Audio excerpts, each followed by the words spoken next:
Greetings, Plato. In the following presentation, we will observe the beliefs and ideas of one of philosophy's most iconic philosophers, Plato. The following presentation will provide an overview of his life and times, his conceptions of knowledge and reality, a deeper observation of his allegory of the cave, his ideals on immorality, morality and the soul, and his beliefs on the individual and the state. So let's begin. Let's begin this presentation on one of philosophy's most iconic philosophers. Plato is perhaps the fundamental. I mean, of course, you have Socrates, but Plato provides a grounding for at least half of the ideals of philosophy, right? With Aristotle, you're going to have, I think, the second half, but I think Plato sets the groundwork, at least in writing and things that have been discovered through his writings. He sets up the groundwork for this discipline of philosophy, so to speak. Right? Now, remember, Socrates, that we're aware of, never wrote anything, and everything we know about Socrates is by means of his student, Plato. Plato's indeed Socrates' student. What makes Plato also fundamental to the rest of philosophy is that he was the first philosopher to labor systematically. What does that mean? He's able to provide, or attempts to provide, in essence, a philosophy about really everything. Metaphysics, certainly, epistemology, ethics, but also brings about an understanding of mathematics, the ideals of aesthetics and politics with regards to philosophy. So no other philosopher really had set up any frameworks in the systematic sense of philosophy. That is, for example, if you think of Thales, the very first, the one who was noted as the very first philosopher. Thales was observing the world more metaphysically, more than anything else, right? He wasn't really, at least that we know of through his writings, he really wasn't observing things epistemically or ethically speaking. Now, I'm certain there are some epistemological groundings there somewhere, but no other philosopher up to this point was quite like Plato. Plato really, truly, an attempt to try to come up with a philosophy, right? A summative philosophy of everything, and so this makes him quite notable, right? British philosopher by the name of Alfred North Whitehead, he states, the safest general characterization of the European philosophical tradition is that it consists of a series of footnotes to Plato. And certainly, as noted by many other scholars, certainly this statement by Whitehead is not incorrect. I mean, in any way, in some way, philosophers from this point on are going to respond to Plato in some way, whether before or against. That's besides the point. The point is that in some way, all of philosophy, really, truly, up to this point, is in essence responding to Plato, and in many ways, really reciprocating his ideas, maybe from different angles of sorts, right? So this is the philosopher that Plato was. I mean, he's iconically, and alongside Socrates, truly, you know, one of the most fundamental philosophers for the discipline of philosophy. Let's look at his life and times. So, unlike Socrates, Plato comes from a well-to-do family, right? If you recall Socrates, Socrates' father was a stonemason or a sculptor in some sense. Not Plato. Plato was actually born from an aristocratic family, so he was, which makes them the more interesting, right? Because whereas Socrates, his philosophy, he wasn't somebody who really could attune himself to external vices of sorts. And somebody can say, well, he didn't attune himself to external vices because he didn't have anything. Well, here's Plato, and Plato does come from a very well-to-do family, yet he comes to agree with his teacher. And he says, okay, yes, I'm well-to-do, but that's that stuff is not important, right? And we'll observe in the manner in which he manifests that it's not important. um, he grew up, just like Socrates, in the epicenter of the world at the time, Athens.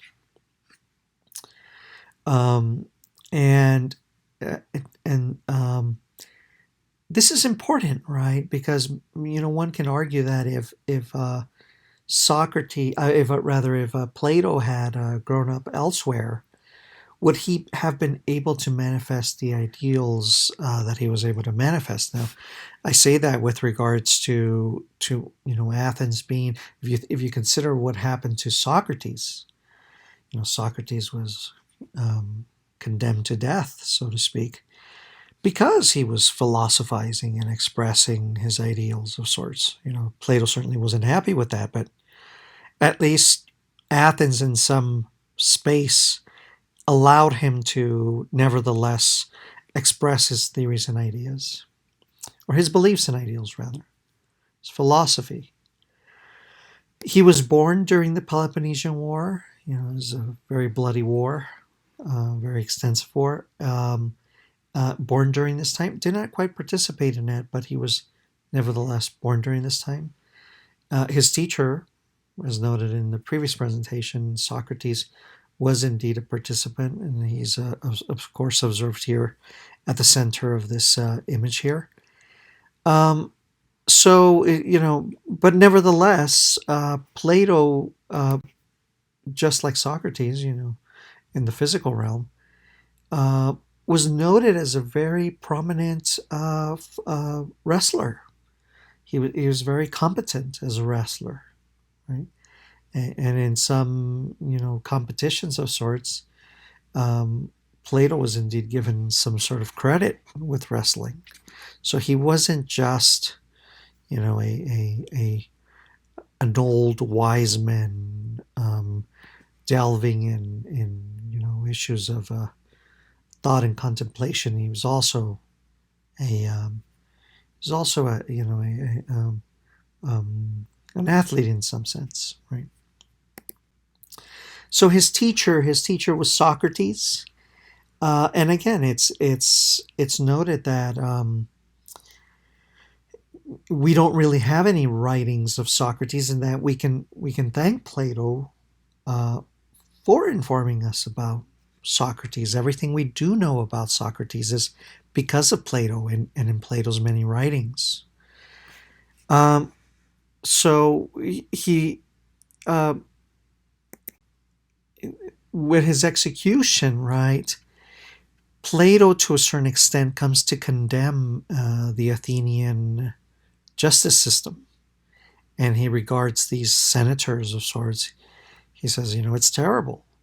You guys are terrible. You guys, you're not applying justice, and so your so-called, you know, Senate-based republic. It's highly questionable, and I don't come to agreement with it. So, upon his execution, Plato wasn't very very, very happy with it. So much so that he leaves Athens, right? So growing up, his teacher, Socrates, Plato gets to be very unhappy. He leaves Athens because, he just felt that the legal system there was unjust. Well, he leaves, but then he does return. And when he does return, Plato establishes what's known to many as the first ever university. And this is arguable, of course, but it's known that Plato, at least in the Western Hemisphere, applied the most famous university known as the Academy. Right, and it was a university really open to everybody. Um, Women, and the reason I emphasize women is because remember, in most sectors, women were considered a secondary entity to males, really considered to be a lesser than a species. So, if, in many ways, you can argue, maybe, that Plato's perhaps, whether intentionally or unintentionally, but he's perhaps the first feminist to a certain extent, right? He did not apply any sense of bias with regards to sexism, of course, right? So the academy, and he taught, quite a wealth of subjects, right? Mathematics, issues of metaphysics, ethics, right? Politics. Certainly discussed and taught and philosophized about these many, many different subjects. Um, Plato's writings are noted as dialogues. I mean, it's one of the interesting things about his writings, in that in Plato's philosophy, or in his informing of philosophy, he tells it by means of a dialogue between, and quite often between, his teacher, even after he's executed, uh, his teacher and some other character, right? So it seems to be that, at least in the majority of his dialogues, not all of them, but the majority, the primary protagonist in his philosophy is indeed his teacher, Socrates, and it is through these experiences between Socrates and some other type of interlocutor that that Plato applies and informs us about his philosophy. So on the screen here, you will observe some of his the titles of some of his dialogues. Again, these are going to represent his teacher, Socrates, as the primary protagonist. And there are also other interesting names there, in which he's speaking to these well-known individuals in these dialogues. Of course, the interlocutor in the process is Socrates, and who goes about asking these series of questions and trying to get to the particularity of particular truths. If you notice there on the eighth Tritology, you're going to see a title by the name of Republic. Now, the Republic's really, it's an extensive series of writings.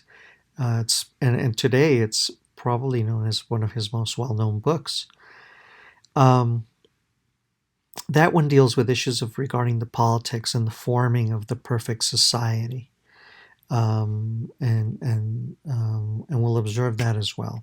Well, anyhow, this encompasses Plato's, in essence, writings and the grounding for the majority of philosophy that's to come in the post Plato era. So I hope this provides you with a good understanding of his his growing up.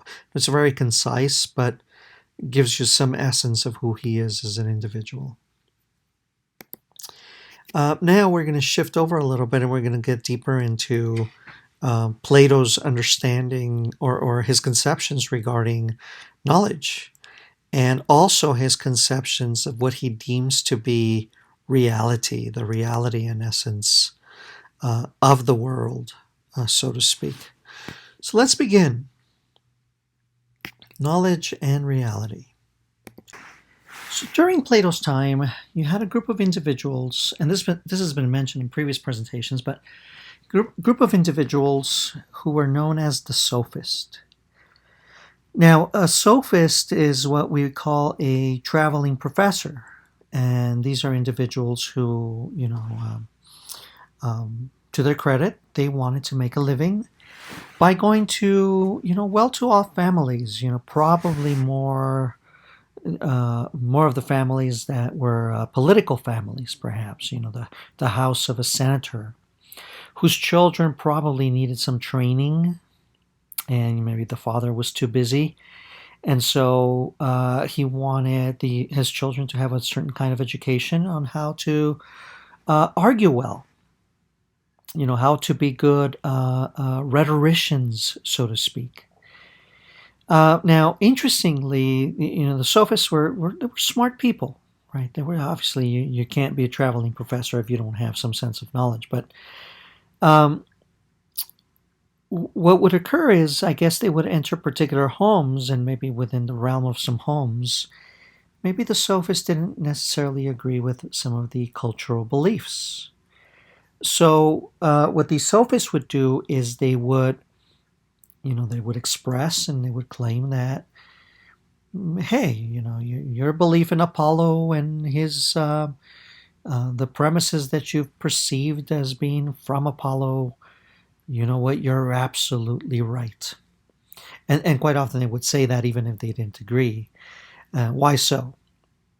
Well, what happens if you're trying to get hired and you disagree? You disagree with the culture of the family, so to speak, or maybe the culture of the region. Well, you don't get a job and you got to feed yourself, right? It was not uncommon to hear sophists say that, there's no such thing as objective reality. That there's no such things as the truth of anything. Why? Because it's relative. It's going to depend on an individual, or it's going to depend on a culture, right? So for these sophists, there wasn't such a thing as knowledge. So when they educated, whomever it is they educated under the umbrella that there's no such thing as truth out there, right? There's no such thing as truth out there, and or rather, it's not that there's no truth out there. There is truth out there, but it's just not attainable, right? There's no way to attain the truth because either a series of many different individuals have different truths and each is valid, somewhat of a postmodern conception, right? Or a culture has a particular truth, and different cultures have different truths. What am I going to do? I'm only going to validate your belief, so to speak, right? So Sophists did not believe that the truth was attainable. Plato and Socrates disagreed, right? And of course, we know this through the writings of Plato. Um,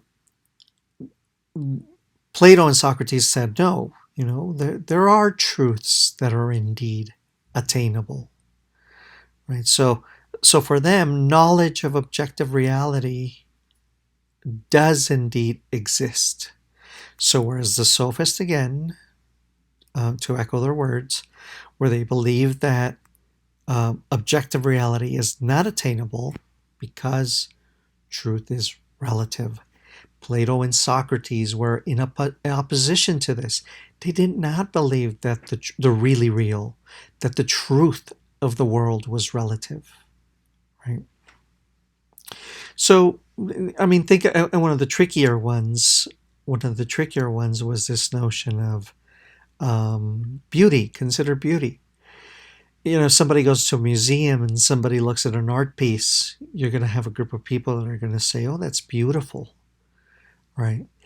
And then you're going to have another group of people that are going to say, well, that's questionable. It's not necessarily ugly, but I don't necessarily want to say that it's beautiful.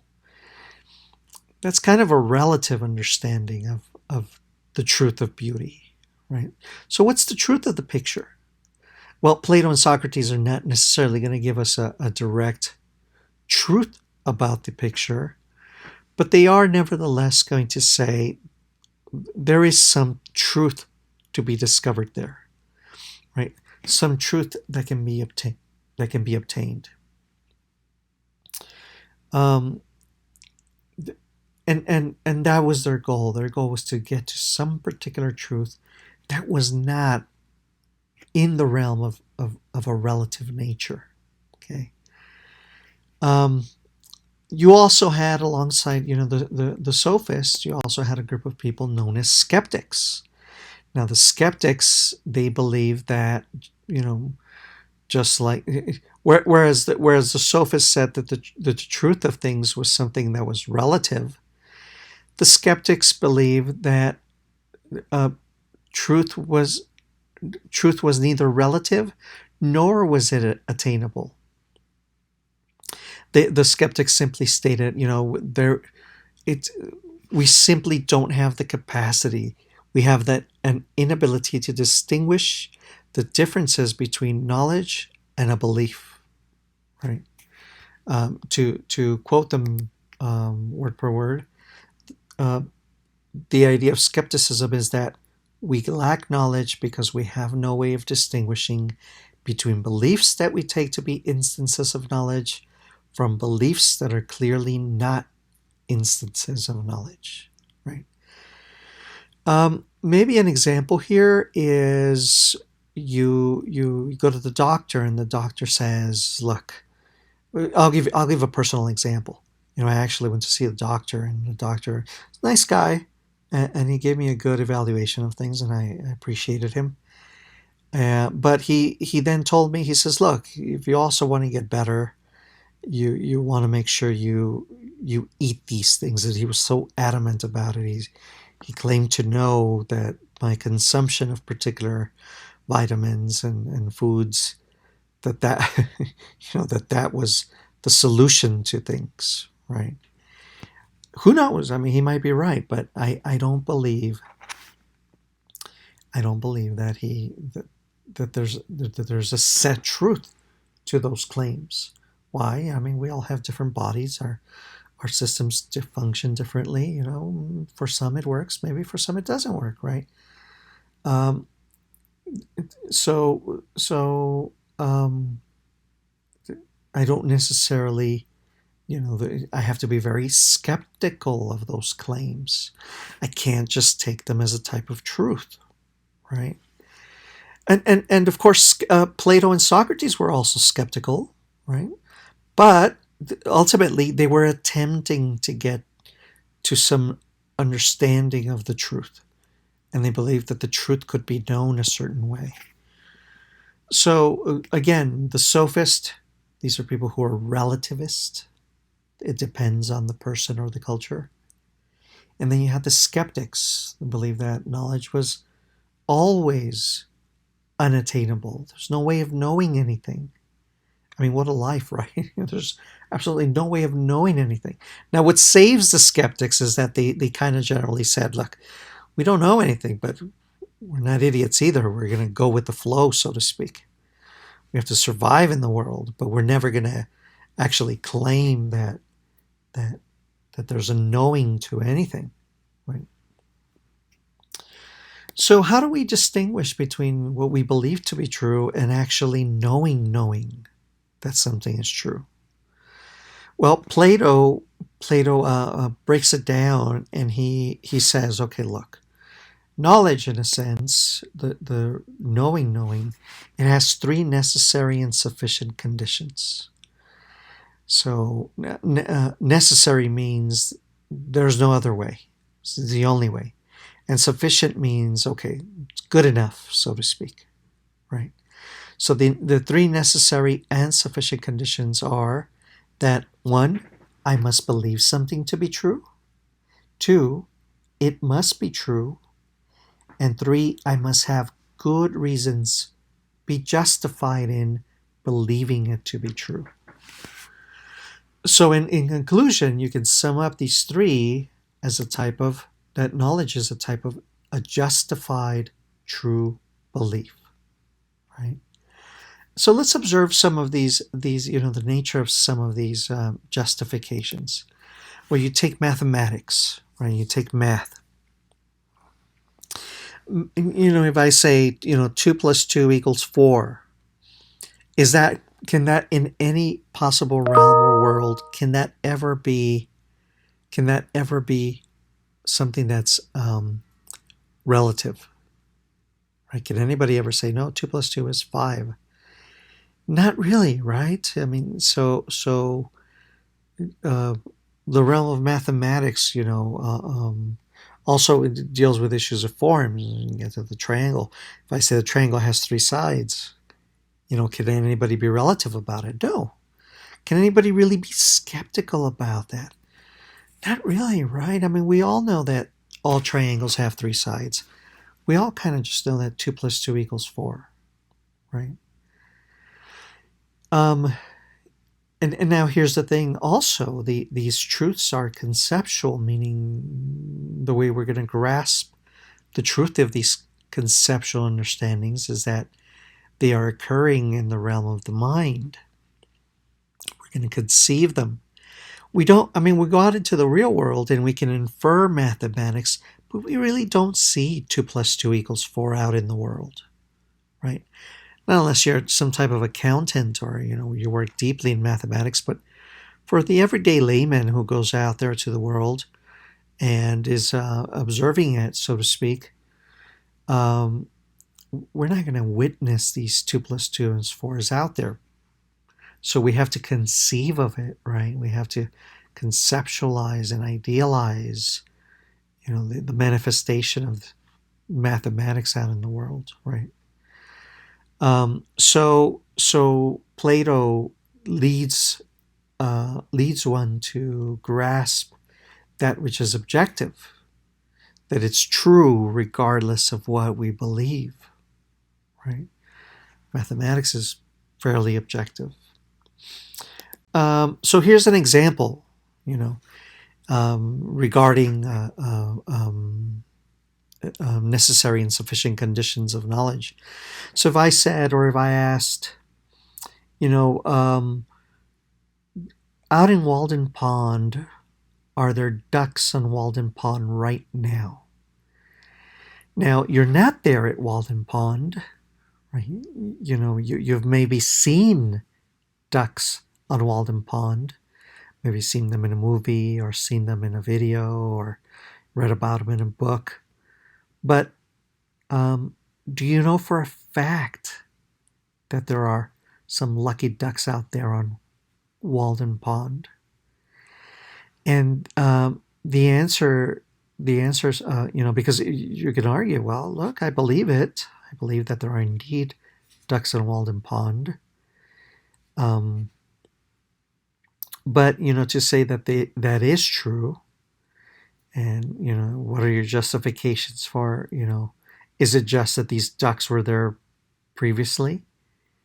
I mean, that might be part of the reasoning, but Plato's going to argue that no, right? That is not a form of necessary and sufficient true belief, right? You must be wholly justified in believing something to be true. You can't just go off on maybe assumptions, so to speak. All right. So if truths are objective, they must be about real things. Okay. And now here's the interesting aspect, and this is going to lead us to what's known as Plato's forms, but think about the ducks again, right? So Plato's going to say we can't be hypothetical about stuff, right? We can't just base things on something that's occurred in the past. Well, so he's going to say the truths are not the objects of sense experience, and this becomes complicated. So one would say, how do I validate objects of sense experience? Um, aren't the things I see, hear, touch, taste, or smell, aren't those real things? Well, Plato's actually going to challenge that, right? He says, I don't know if those so-called objective things are real. And he uses color, for example. If you're driving down I-10 and you look up at the mountain, um, maybe from a distance, right, at a particular time of the day, the mountain's actually going to look blue, right? And you say, oh, look, the mountain's blue. There's the blue mountain from a distance. Yeah, it does, doesn't it? But then as you get clearer, you get closer, things get clearer, right? You get to the mountain, you're actually stepping on the mountain, and you're wondering, what happened to the blueness of the mountain? Now it's brown or green or somewhere in between, right? Um, what's the issue of so can color ever be manifested as a particular truth? And Plato's going to say, because it's something that's external, it's something that the senses are appropriating for me, then I'm going to say no. Color's not, the truth of that mountain. Those sensory aspects don't really tell me the truth of that mountain. Okay. Um, so what's the essence of reality then, if it's not these objective or sensory aspects of the world?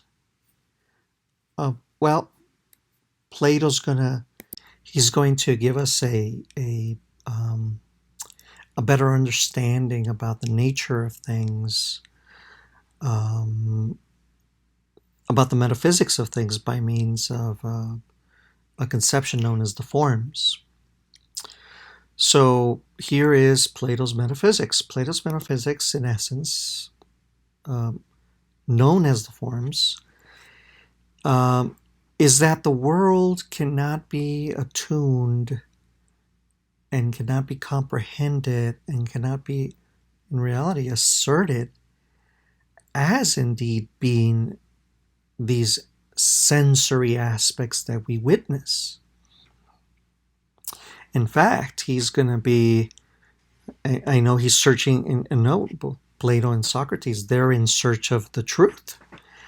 So they're going to conclude, both of them, they're going to jump to the conclusion that these sensory perceptions of the world are perceptions that are um, illusions. They're not really real, right? Think about the color of the mountain.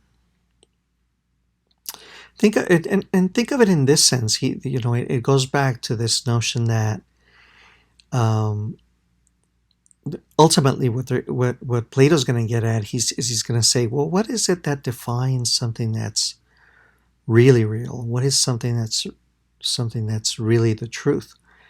Well, he's going to look at things which are eternal, permanent, immortal, almost, so to speak, right? If I say something like, okay, there's a table, and I'll look at the table one moment, maybe 1 year, but then some time passes, and we're going to notice that the table is going to, over time, the table is going to decompose, depending on what the table's made out of. But regardless, everything has a particular lifespan, right?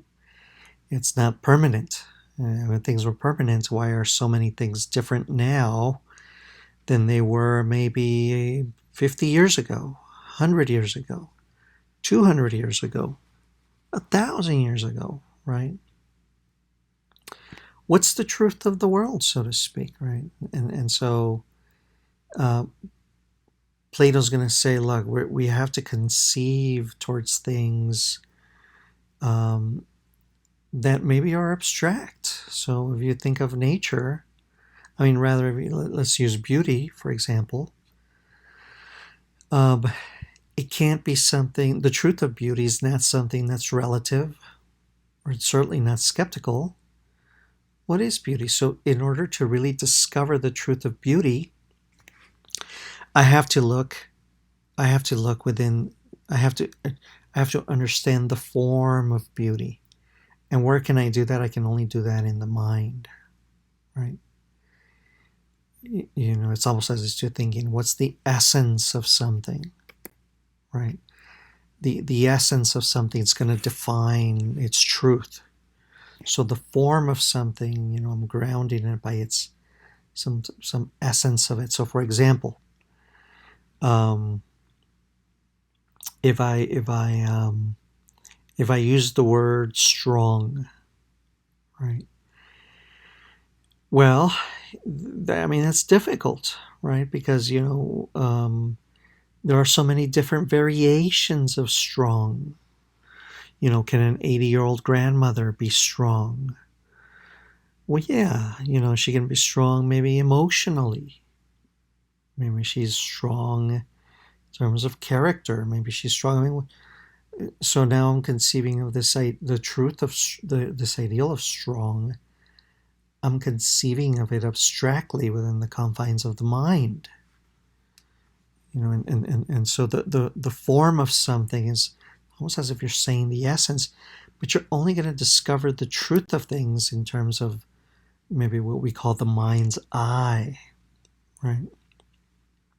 Mathematics, when you observe mathematics is some type of, there's some objective sense of truth of it, right? If you get into ideas of justice, or think of the example that I use quite often, right?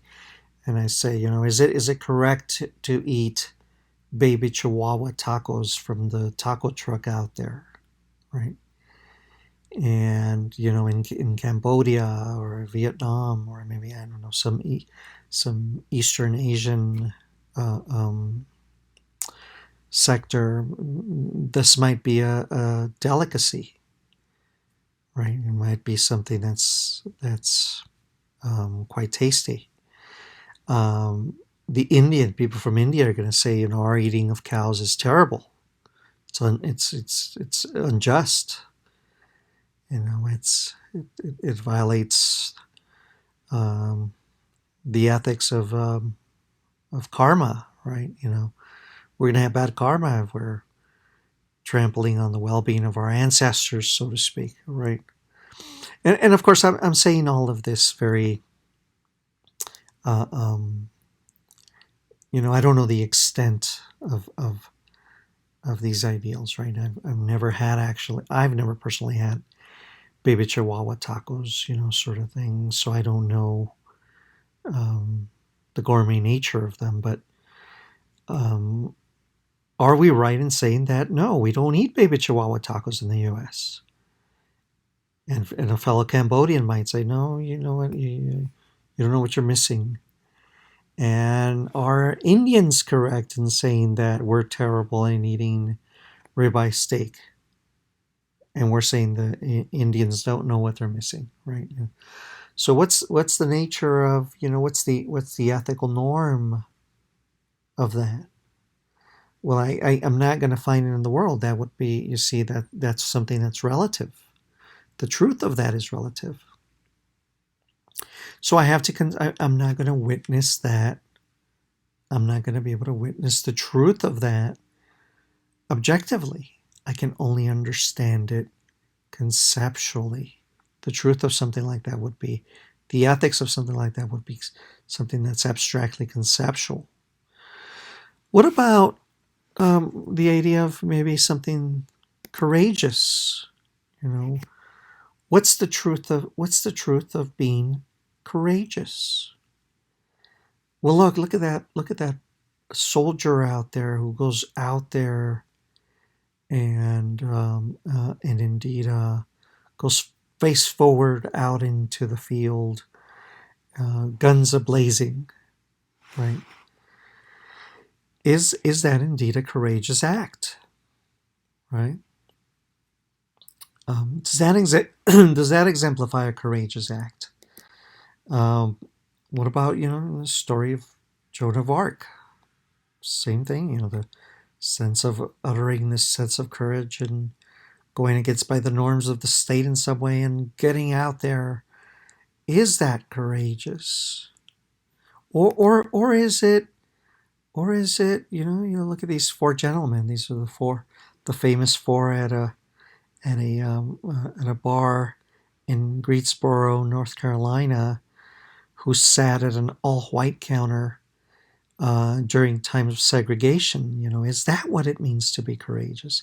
Well, these are all different conceptions of courageous, right? So the only way to get to the truth of what it means to be courageous is I have to look at the essence of courageousness, and I can only see that by means of the mind. I'm not going to see it objectively by the soldier or Joan of Arc or these famous four, uh, you know, individuals at an all white counter in Greensboro, North Carolina, right?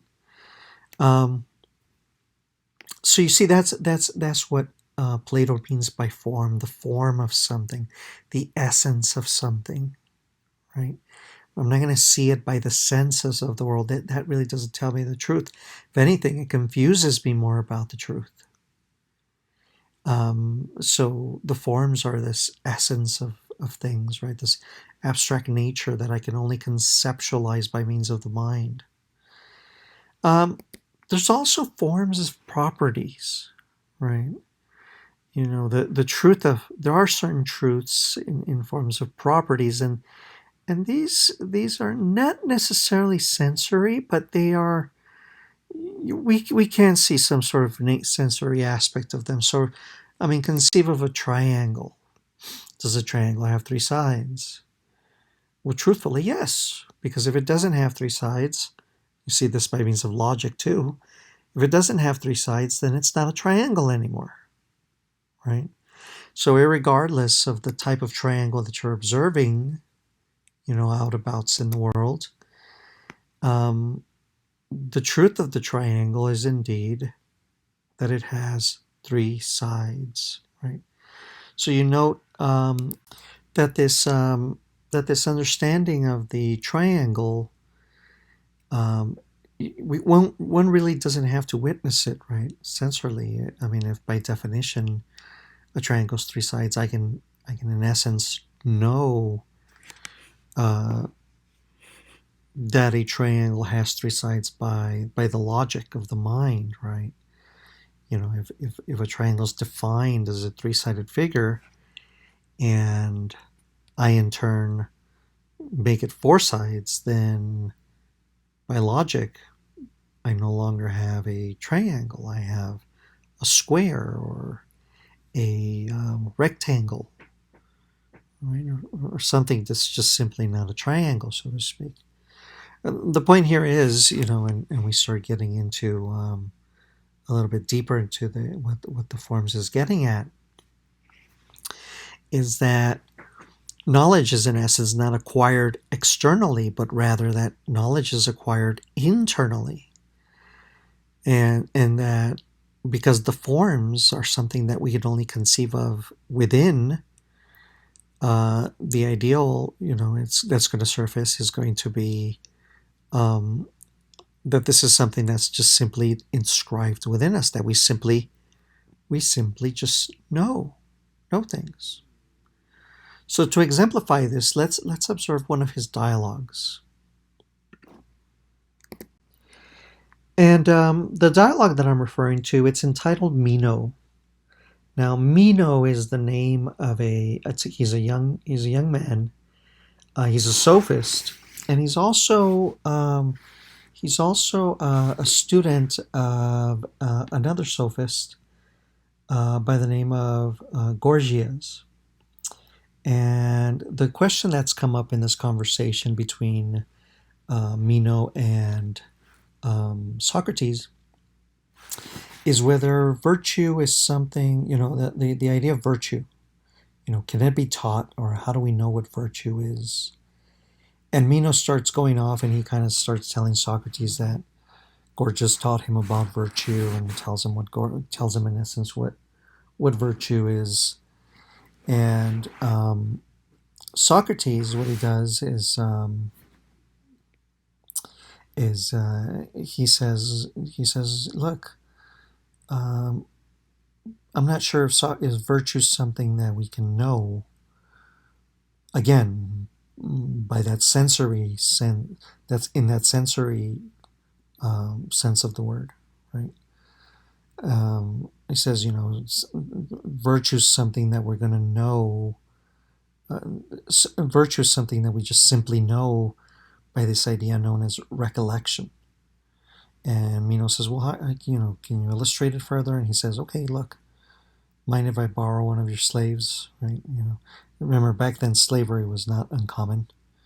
And he takes one of the slaves and he brings him about and he asks Meno, he says, okay, look, Meno, you would agree with me here that this young man, the slave of yours rather, he's uneducated, right? And he says, that's right. Slaves don't have any sense of education. There's no way for them to know. And so he draws this, I don't know, I guess we can call it a square of sorts, right? On the ground, and he says, okay, can you make the surface area, right, the square root of area of this square, can you double it? And through questioning, right, he's not educating him, right? All he's doing is asking questions. Notice Socrates he's not going to inform the slave boy out of anything. He's just going to ask the slave boy a series of questions. And the one that's going to be answering the questions is going to be the slave boy. So, initially the slave boy, he gets it wrong, right? He has a square and he multiplies. Let's say that it's a 2 by 2, right? Square of the square root of the square, and so he doubles it. And he says, "Okay, it's 4 by 4, right?" Well, but if you do 4 by 4, then it's 16. It's not 4. So then he says, they're questioning. Eventually, anyways, the point is the slave boy, Socrates leads him to draw a line right down from one corner of the angle to another corner. And he says, you see that the distance between this line is double, and this you add 4 of those lines, and you've doubled the length of the previous square, right? And so, what Socrates comes to tell Minos, he says, look, this young boy, this young slave boy, he came to know, and he comes to know and he comes to understand how to do this mathematical activity without having had any previous education. He just, in a way, recollected it. He already knew it. He just went through a process of recollection, and thus proving to you that this notion of virtue is also something that's within us. We simply have to recollect it. Okay?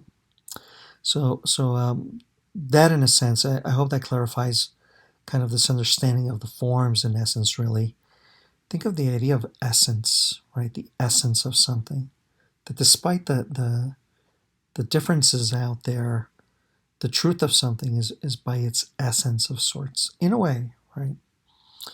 Okay. Let us observe now Plato's allegory of the cave, right? The significance. This is a very well-known allegorical story, also in the form of a dialogue, but it's an allegorical story, and let's try to get to the bottom of it. Okay. So, in Plato's allegory of the cave, you get the story of three individuals that are in a cave And the outside of a cave, they can't see it. They can only see towards the inside of the cave. And so they're all there horizontal, and they're all staring at a wall. And they're all kind of chained up. They can't really see behind them. They can only see in front of the wall. Behind them, people are walking, and of course the lights creeping into the cave, and the people are walking by, and as they walk by, some may walk by with different items, and as they're walking by, these items are um, showing and demonstrating um, different objects on the wall. So these individuals that are looking at the wall, they're starting to say, "Oh, look, that's a bird, or that's a bag, or that's a shield, that's a helmet, those are sandals." Anyways, that's a person, right? And they start attributing these shadows on the wall as certain. They're asserting it as being certain particular somethings. Well, in the process of this life, one of the individuals magically just becomes free. Kind of his shackles become unlocked. And out of curiosity, he can't help it, but he goes towards the light. And as he's going towards the light, his eyesight is hurt a little bit. He's like, "Oh, the sun, it's too strong, right? The light's too strong on my eyes." And he goes out. Eventually, his eyesight kind of becomes accustomed to the strength of the light, and he starts noticing that, oh, there's a tree, and he starts admiring the physical, no longer the shadows, but as he's admiring the physicality of the tree, and is admiring the physicality of the birds, the sensory aspect of other humans, the sensory aspect of the wind, of the leaves, of the ground, of everything around him. And then he looks up and he sees that what's giving light to everything is the sun, so to speak. So he gets excited. He's acquired this newfound knowledge, and he goes inside the cave and he starts telling the other individuals. And he starts saying, "Look, look, those shadows, they're not true. Those shadows are not true. That which you're looking at, that's not the truth, right? Instead, I've seen the truth out there. I've gone outside and I've seen that which it's no longer shadows I saw. I actually saw actual physical sensory entities." And of course, Plato's not referring to physical entities. That's not his point. But this is what this individual's trying to claim to the other individuals. And the point is, he's trying to get them to realize that these shadows are not the truth, that the truth is beyond these mere shadows. Well, the individuals, they get frustrated and they get angry with him, and they say, "Hey, cut it out. Cut it out. That's not something that we're going to accept, right? We're not going to accept that. You must accept instead. Leave us alone or we're going to kill you," right? So he gets he has to give up, or else he's going to lose his life, sort of thing. So this speaks. So now let's clarify the understanding of the cave with regards to Plato's forms. And so let's try to parallel Plato's forms to the allegory of the cave. So I mean, in many ways, it serves as a good explanation for Plato's forms, so to speak. So, um, if you conceive of the individuals who are staring at the wall, so to speak, and they're in essence they're viewing these shadows. A parallel to that is very much the manner in which we experience the world empirically. So whether we experience, some aspect that's an olfactory aspect or an auditory aspect, right? A sensual aspect, a visceral aspect. So whatever a sensory attribution we give to the empirical world, we tend to say, okay, look, that's true. Why? Because I see it, I feel it, I touch it, I hear it. I taste it, so to speak. I smell it. Whatever the issue is. Well, that's Plato's. Plato interestingly says, look, those are shadows. Those sensory aspects are shadows of the world. So whatever it is you're experiencing, you are not indeed experiencing something. You're indeed not experiencing something real, right? Those are shadows, and it's not until we gain some enlightenment. So, for example, there's the individual in the cave. The individual in the cave, he becomes unshackled, and out of curiosity, it almost seems to say, Plato seems to say that we have an internal manifestation for curiosity, right? We turn towards that light, right? We're aiming and heading towards that light. He starts going towards the outside of the cave, and when he steps outside, the sun shining upon him and upon the world, so to speak, it's a type of an aha moment, right? It's that aha situation where you say, "Oh, I get it now." So those previous shadows, are not quite the really real. And as he's viewing the trees and the margins of the horizon, other humans, um, he's coming to conclude that um, he's being enlightened. He's realizing the essence of things, and he comes to tell himself that these now essential forms, and of course by an essential form I mean something that's conceptual, something that's in the mind, something that's of an abstract nature of sorts. That these essential forms, that those are indeed what is the really real. Okay.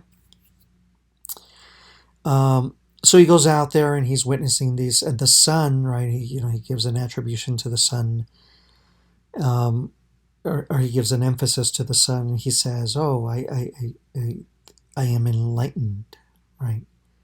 I'm now viewing the world in the light which I should have been viewing the world from, right? Not in the sensory sense, but in the sense of this conceptual, idealistic, mentally abstract realm, right?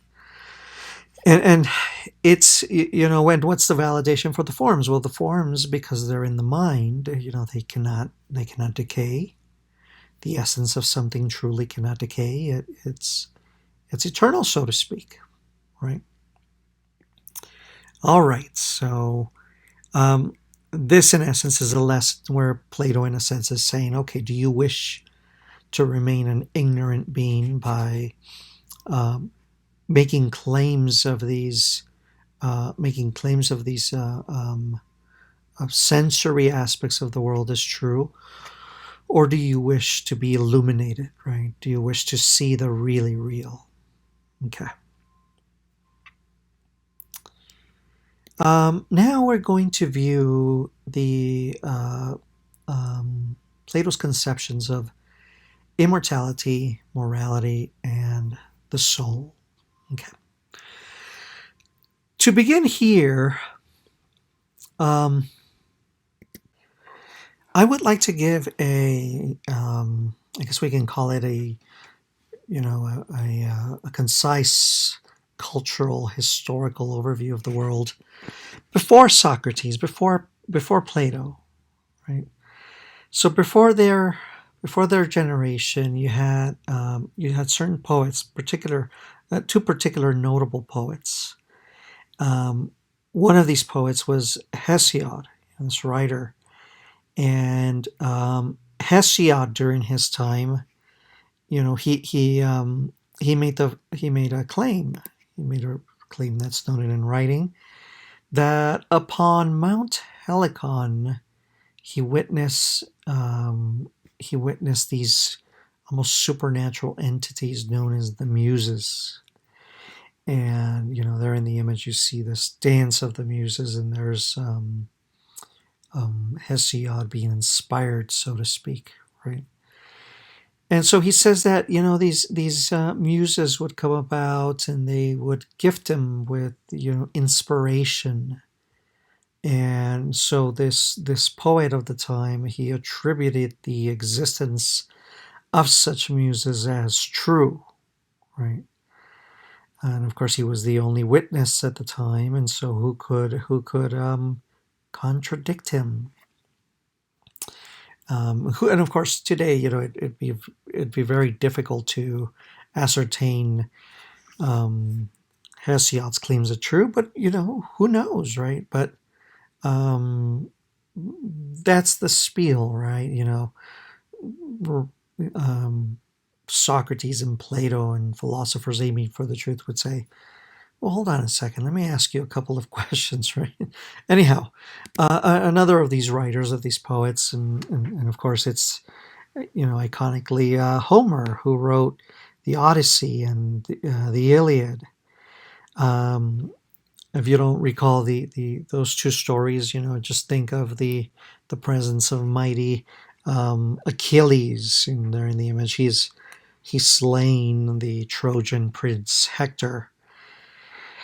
And of course, the story goes that Achilles was a demigod, right?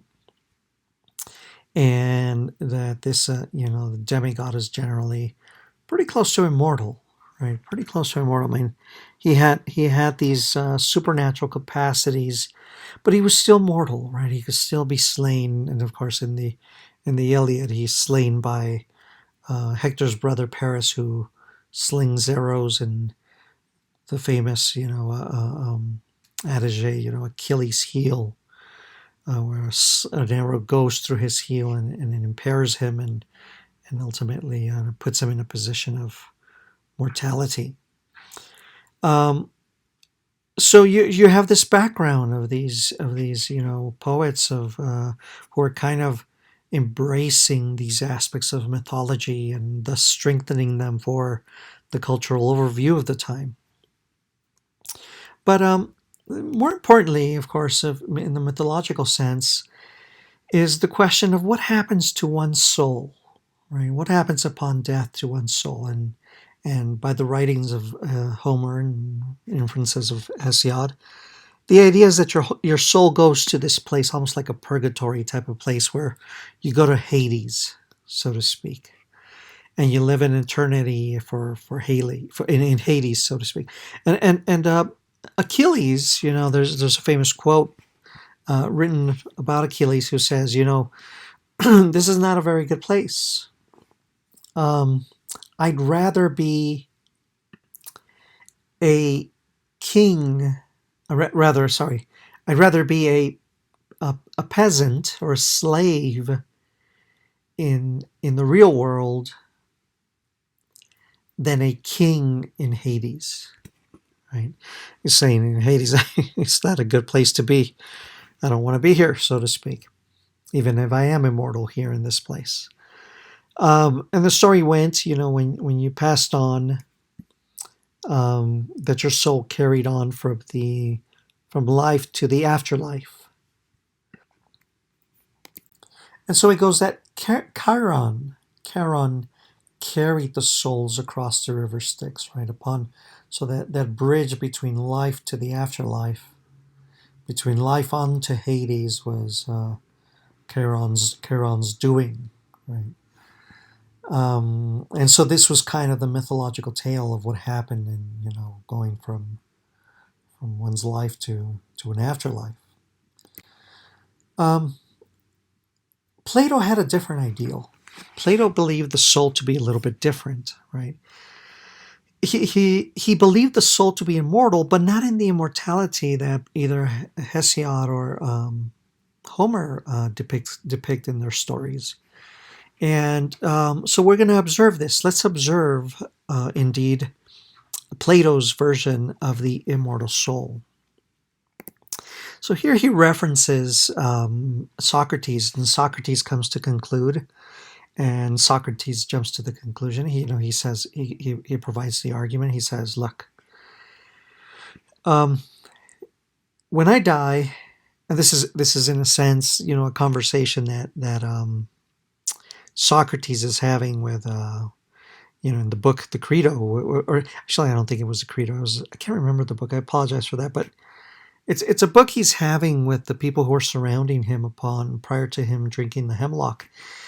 And he says, "Look, I've got two choices in life, or rather, my soon to be, the afterlife, so to speak." And he says, either death is going to be a type of oblivion in which I'm going to go into this eternal sleep without any dreams. I mean, a lot of people who are not faith-based people, I guess, in a sense, say, when you die, that's it. It's an eternal sleep without dreams. And then there's also the aspect of the soul that lives on after the body dies and can engage in conversations with the previously departed. Now, in Hades, assumingly you can have interactions with other people, but that's not the type of interactions that Plato's referring to, and here Socrates is making the claim. He says, "Look, when I die, it's actually kind of a good thing. It's probably better. I'm going to have better conversations with people who are probably going to be more knowledgeable, right? People are going to have a bit more wise than these Athenians that just kind of indicted me and accused me and basically, imposed death upon me.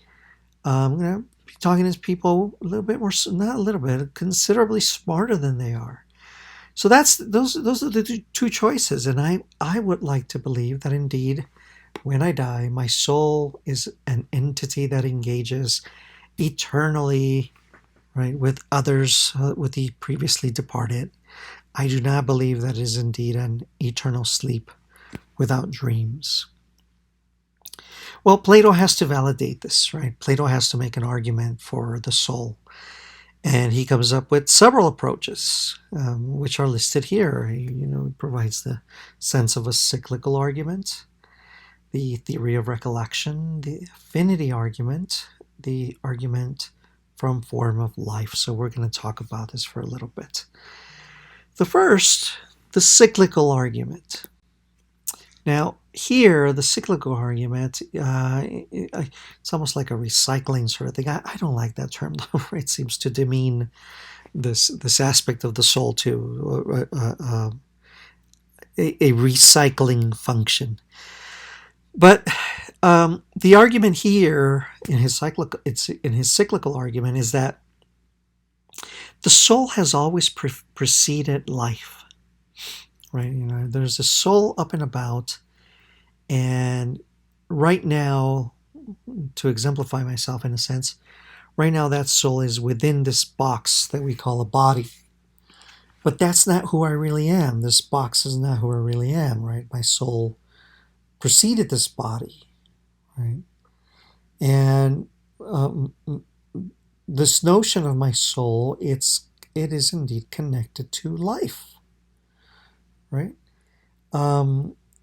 That the life, in essence, is defined not by the body, but life is defined by the soul. What makes this shell, this mass of bones and blood and muscle and arteries and tissues and what have you, the only reason it functions is because my soul up and makes it move, right? My soul functions as the self-mover. It's not that if the soul comes out of it, this shell doesn't function anymore. It's not who I really am. I really am as a soul. When I pass away, the soul's gonna float up about, and it's gonna find a new body to enter, and thus life keeps going on. The soul, in essence, is eternal, and that's in essence the power of my soul, so to speak. Okay. That's one argument.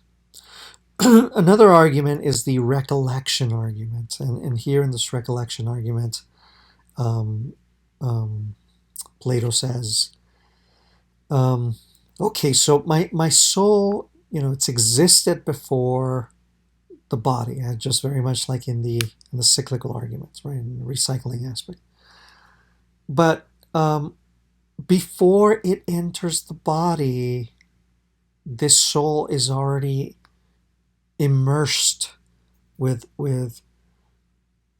an insurmountable amount of knowledge. It's a soul that's been hovering around the planet, and it knows everything, or as much as it can, garner, right, as it's going up and about the world. So when it enters the body, the soul kind of goes through like a little haze, and it seems to forget a lot of things. And so all I need to do is remember things. So now I want you to remember the story of Mino and the slave boy, right?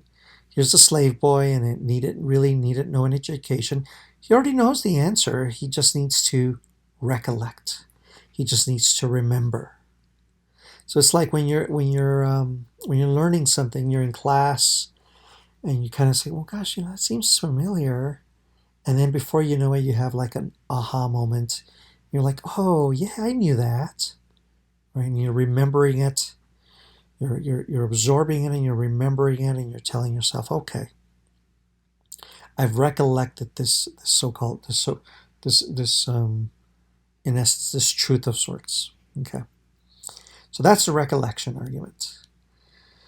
And there's the affinity argument. Now, with the affinity argument, um, there's this conception that the soul is most akin to that which is intelligible, not visible, not perceptible, but divine-like. Okay, so um, I, I mean, this is an interesting argument, but think about when we go about the world, when we go about life, and we make certain decisions. And we make decisions that are based in this is kind of Plato talking here. We make decisions based on the senses, our sensory indulgences, right? So we indulge in, I don't know, culinary delights, or maybe um, people who indulge in drugs or alcohol, right? People who indulge in maybe very risky sports, type of adventure sort of thing. Who knows? The point is, we're indulging in things that are sensory and of indulgence. They're not necessary. I just kind of desire to do certain things. I want to eat the whole cake, the whole pizza. I want to drink the whole bottle. I want to stay up 24 hours playing video games, right? So if I engage in these indulgences, um, Plato seems to be saying you're not looking to the mind for guidance. And what's going to happen? Well, I'm going to, in the case of drugs and alcohol, I'm going to have a very bad morning, right? In the case of, eating excessively, I'm going to have stomach problems, weight problems, obesity, maybe some sort of disease of sorts, right? In the case of not sleeping, right? Playing video games of sorts. What's the issue? The issue is, I'm not going to have a very good next day. I'm going to be kind of zombie-like, so to speak. So he says, the soul is not really part of that world.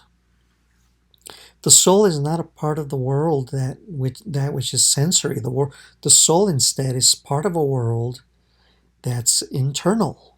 It's a thoughtful world. It's a world of the mind, in which you're contemplating and closely thinking things over.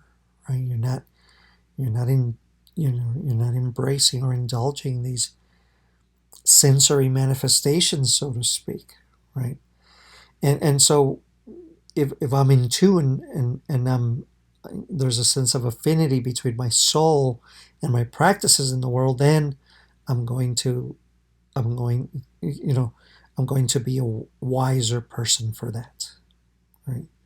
So I mean, it's interesting, right? If I think things carefully through before acting, I'm wiser for it, and I'm able to get through the world, a little bit more efficiently and easily, calmly, peacefully. When I don't go through the world calmly and peacefully, and you know, you know, in doing things a certain way, then um, life is not so good sometimes, right? So this is the affinity argument, so to speak. The argument from form of life. Okay, so here we return to Plato's forms, and the again, we're bringing back the sensory realm, so to speak. Um, but Plato says, look, the if you observe that which is sensory, physical, right, with particular properties, then you're going to realize a type of finite world, or a very heavily flawed world.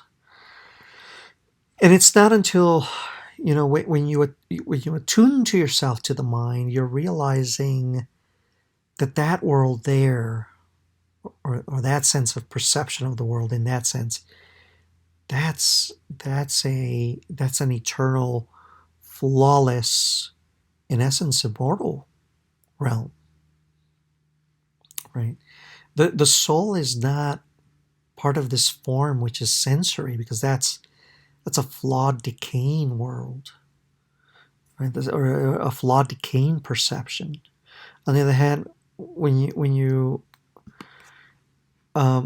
flip it and you go towards a world in which um, you're defining the truth of things by means of an inner sense of the self, then um, then you're coming to realize your life as being um, that the existence of the soul is true in that very sense of the self, right? And an internal, right, non-physical, abstract, conceptual, idealistic self.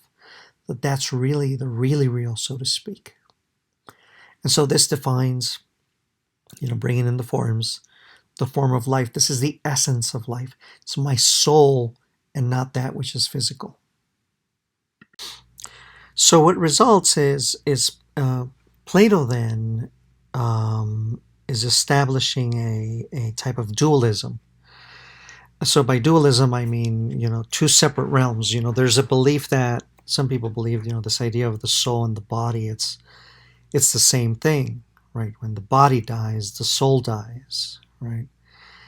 But Plato, he's dualist. He believes that when the body dies, it's just the body's the physical aspect that's dying, and the soul still goes on to live. So, right, so there's a dualistic aspect happening there.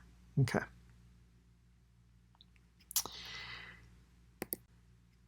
Plato then defines the soul as three different parts. There's three parts of the soul, and this conceiving of the soul as three parts, it ties into the manner in which we psychologize about the world and act upon such psychology.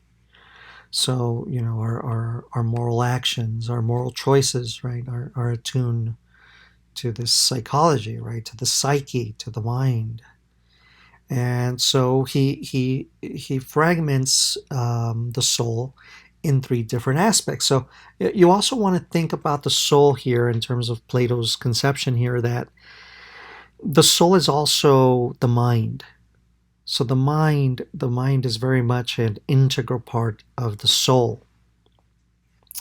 Um, and so here are the three parts. The three parts are The first one is appetite.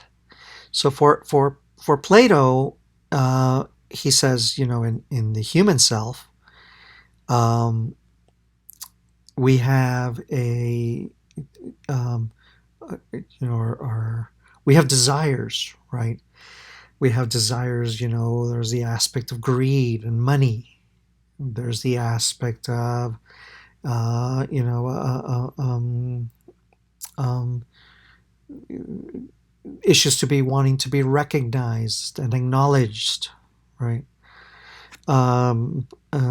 There's issues of indulging in whether it be food or drinks of the world, so to speak, right?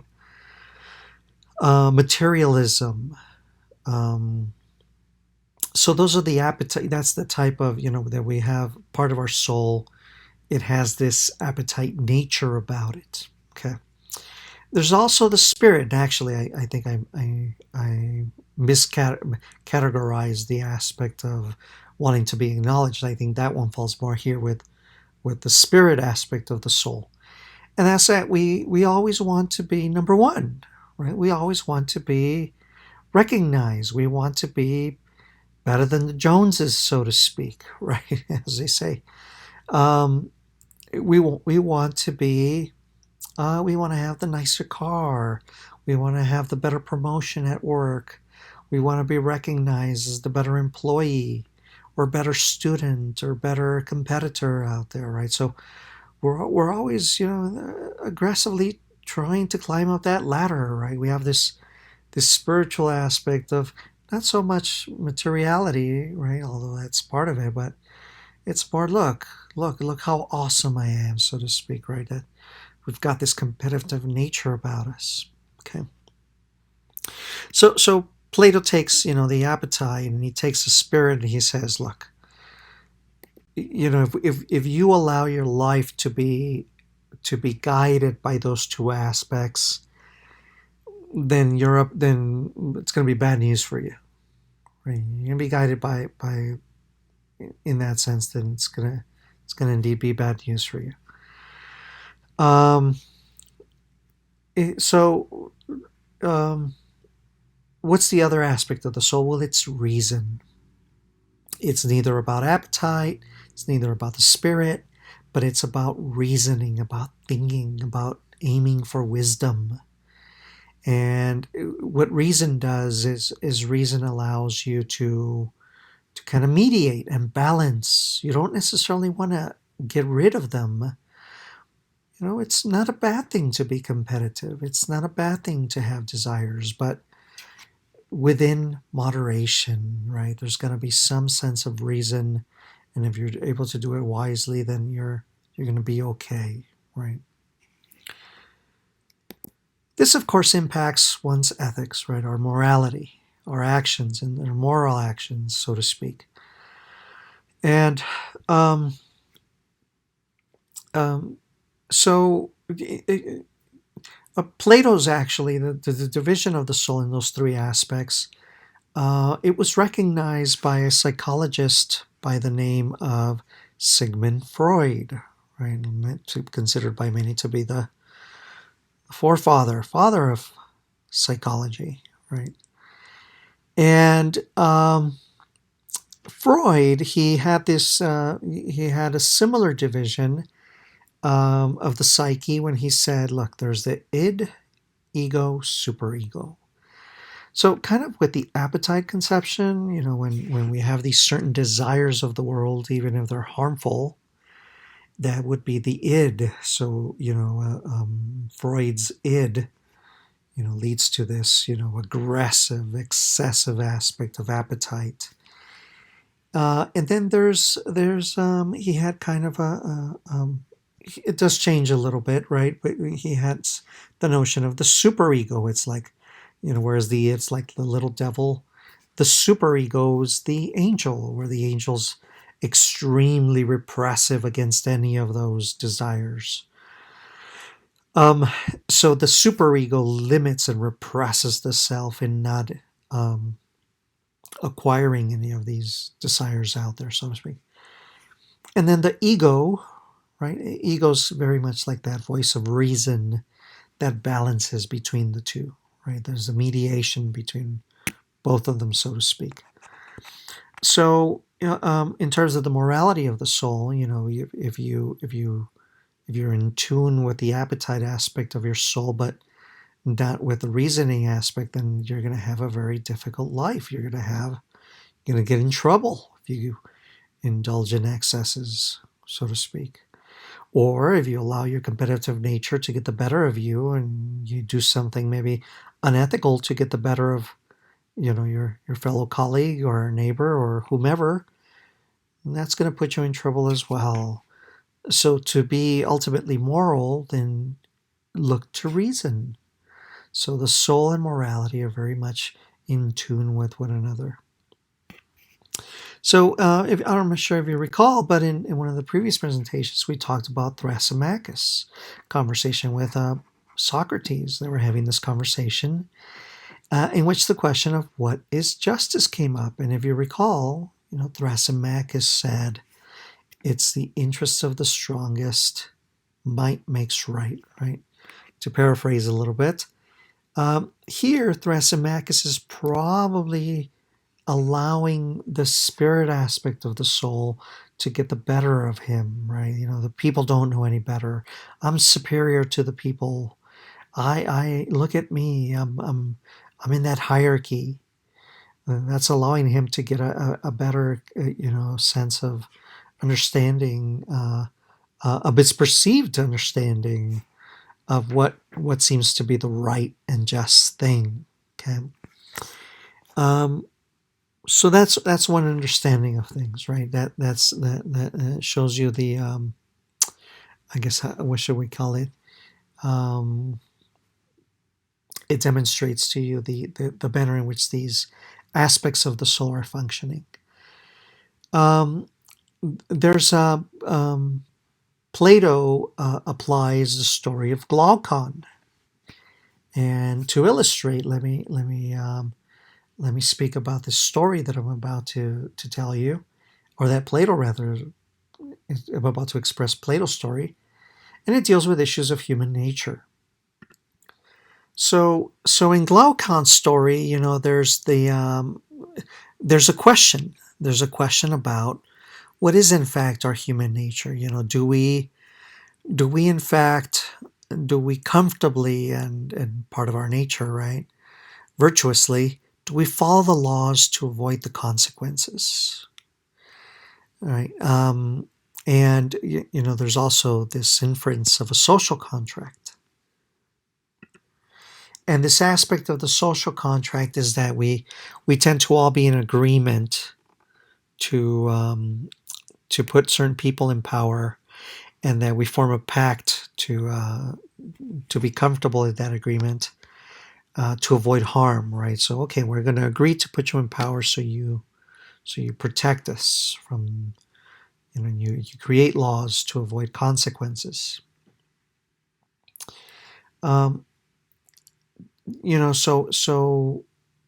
so is that something that's going to define morality? Thinking back to Thrasymachus's sense of human nature and the laws, but consider the story here. There's a story it's called the Ring of Gyges, and in this particular story, what occurs or what happens is you have a person who's he's a servant to the king, and don't quote me on this. I don't know the specifications of the story fully, but it's like a servant to the king, and he discovers, out and about, he discovers this ring, and he puts on the ring, and he discovers that he becomes invisible, and in becoming invisible, that he can do all sorts of things without anybody really discovering whom he is. So what does he do? He goes about and he kills the king, and then he creeps into the king's wife's bed, and he He rapes her, in essence, right?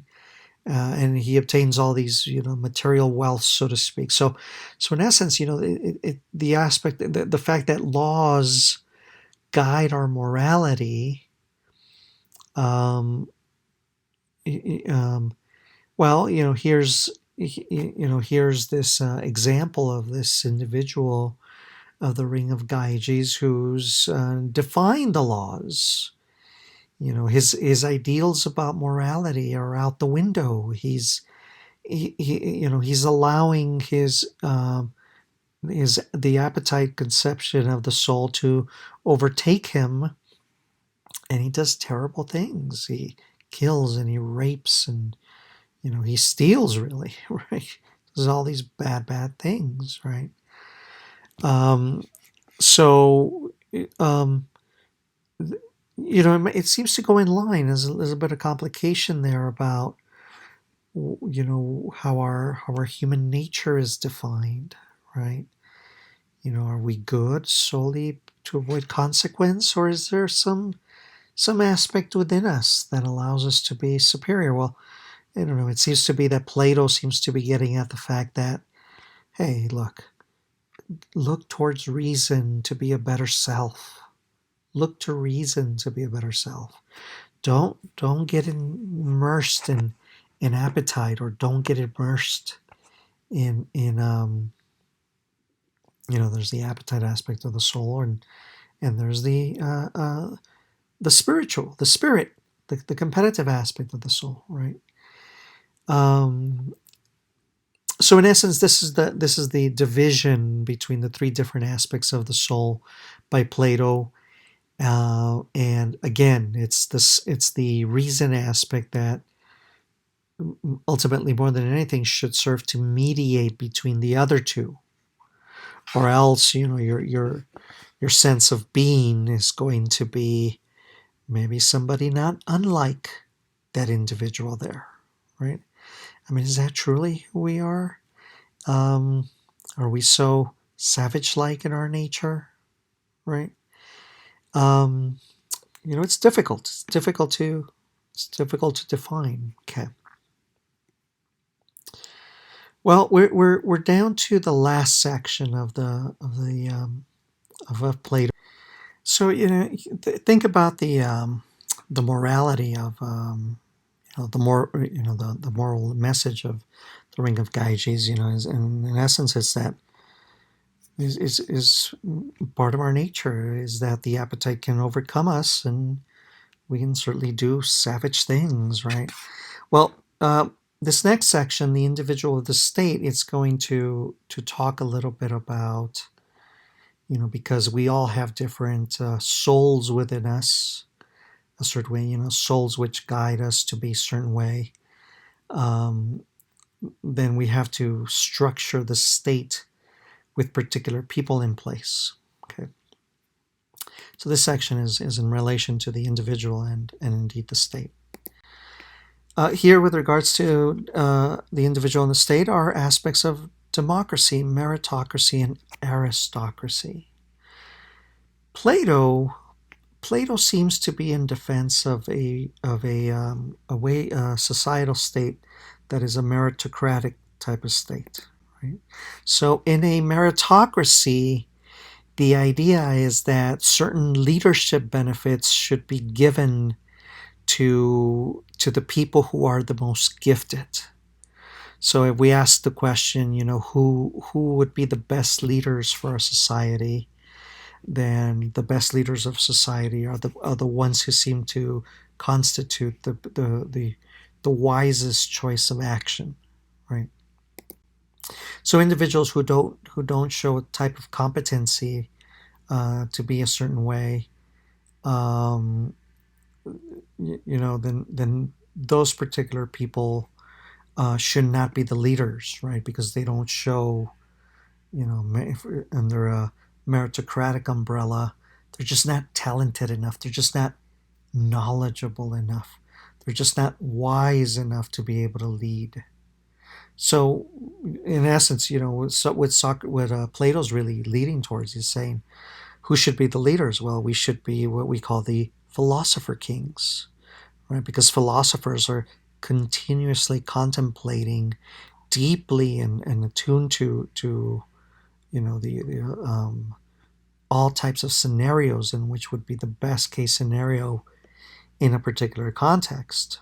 Okay, so it's not just anybody who gets to be leader who should be leader, and of course we see that in governments all the time, don't we? uh, um, but that's his stance, right?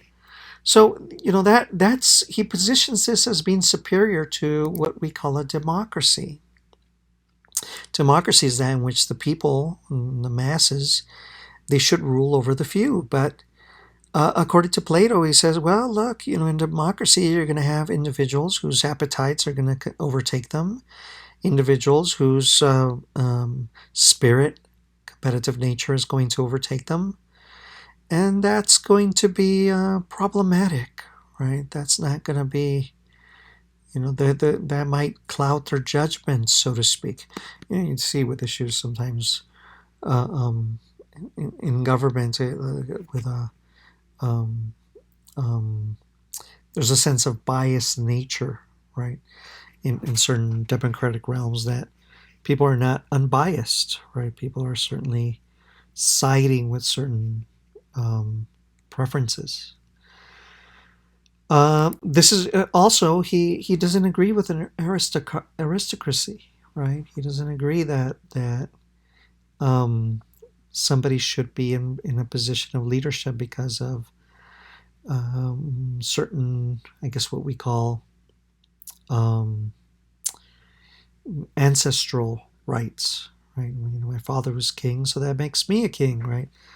No, right? Because there's a certain the spiritual spirit competitive nature still seems to realm in that sense. Okay, so again, he's in favor of a meritocracy in which for whatever reason, certain people with certain souls whose reason is at the top of the scale, those should be superior. Those should be at the top. Those should be the leaders.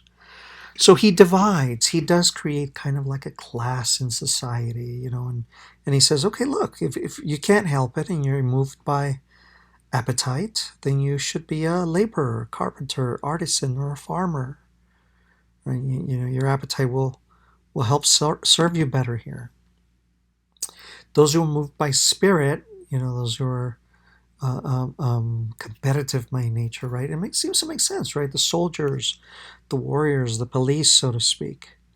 And of course, those who are ruled by reason, those who are moved by reason above all everything else, those should be the guardians, the leaders, the rulers, the philosopher kings. So, in a sense, he's giving a description of the types of people that are out there. And he says, if we were able to divide society in this realm, then this is the formula for a perfect society. Now, this conception, it comes from a book called The Republic. And in the Republic, but the Republic is in essence is a book in which Plato seeks to frame and outline the creation of the perfect society, right?